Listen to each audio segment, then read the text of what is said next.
เคสบายดีมื้อนี้มาเยี่ยมยามบ้านน้ำโลบ่โอ้ซึ่งว่ามีตุ่มหมูอยังหลายบ้านน้ำโลซึ่งเป็นบ้านอาคาบ้านอาคาเนาะหมูโอ้โอ้อยู่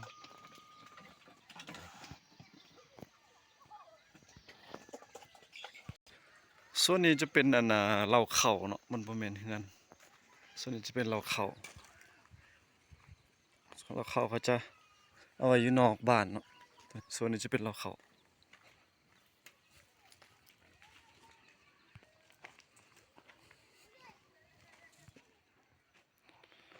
เดี๋ยวจักหน่อยเฮาจะย่างเข้าไปบ้าน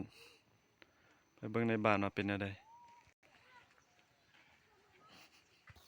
โอ้บ้านนี้เลี้ยงหมูหลายบ้านนี้นี่ก็สิเป็นหมูแม่นบ่ อย่านี่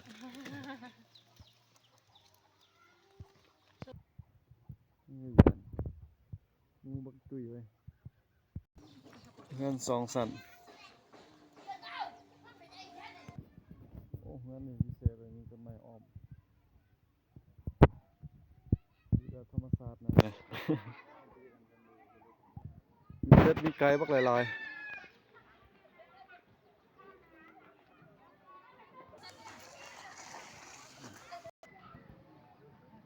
เฮือน2ชั้นเต็มเลยขี้ฝุ่น เต็มทางโอ้เฮือนหลังนี้ใหญ่งาม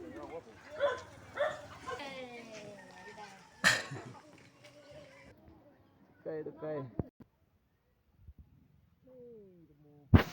หมูน้อยบักหลายๆ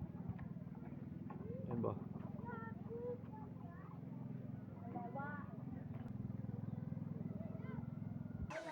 หมูน้อย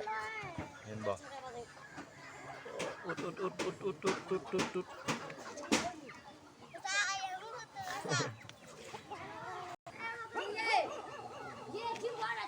ไก่เด้อ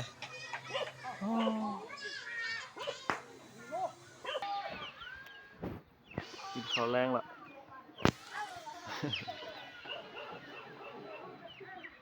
กินอาหารยังวะนี่ตัวบักใหญ่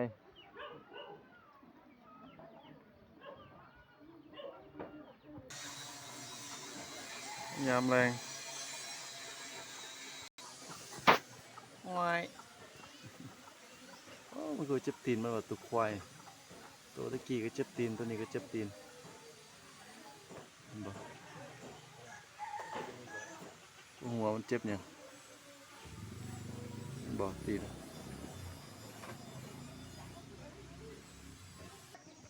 ไว้มา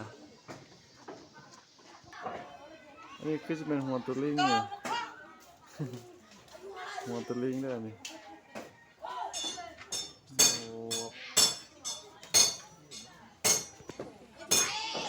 โอเค บ๊ายบาย จะพิมพ์กันอีกกันเด้อ